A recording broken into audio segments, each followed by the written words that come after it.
অবশ্যই নির্বাচন হবে এবং ডিসেম্বর যেমন জুন দুইটা টাইমলাইন আছে, এই টাইমলাইনের ভিতরে হয়ে যাবে। রাজনৈতিক দলগুলো যে প্রস্তুতিতে আছে, বিভিন্ন দল গঠিত হচ্ছে নতুন করে, সবাই প্রস্তুতি নিয়ে নির্বাচন হবে।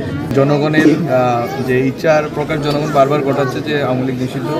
আমরা মনে করি যে সরকার সবার সাথে পরামর্শ পর্যালোচনার ভিত্তিতে একটা সিদ্ধান্ত নেবে। নিষিদ্ধের ব্যাপারে সরকারের অবস্থান হচ্ছে এখন পর্যন্ত সরকার মনে করতেছে যে রাজনৈতিক দলগুলোর সাথে পরামর্শ ছাড়া আর দেশি বিদেশি যারা আমাদের উন্নয়ন সহযোগী এবং স্টেক হোল্ডার আছে তাদের সাথে পরামর্শ ছাড়া সরকার একাই ডিসিশন নিতে পারে না।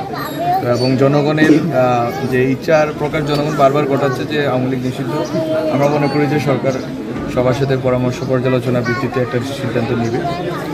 আর যে বিষয়টা বলেছেন নির্বাচনের বিষয়ে ডক্টর মোহাম্মদ ইউনূস বলেছেন যে ডিসেম্বর অথবা জুন 2026। এটা হচ্ছে সংস্কার, কতটুকু হবে কীভাবে হবে সেটার উপর নির্ভর করবে। আমি মনে করি যে এর ভিতরে আমরা সীমিত রাখি আর কি, এর বেশি উচ্চাসা সরকারের ভিতর থেকেও নেই।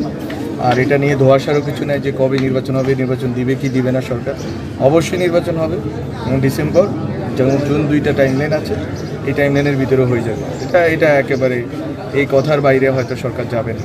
এটা হচ্ছে আমাদের দিক থেকে আমাদের পর্যবেক্ষণ। আর রাজনৈতিক দলগুলো যে প্রস্তুতিতে আছে, বিভিন্ন দল গঠিত হচ্ছে নতুন করে, সবাই প্রস্তুতি নিয়ে নির্বাচন হবে।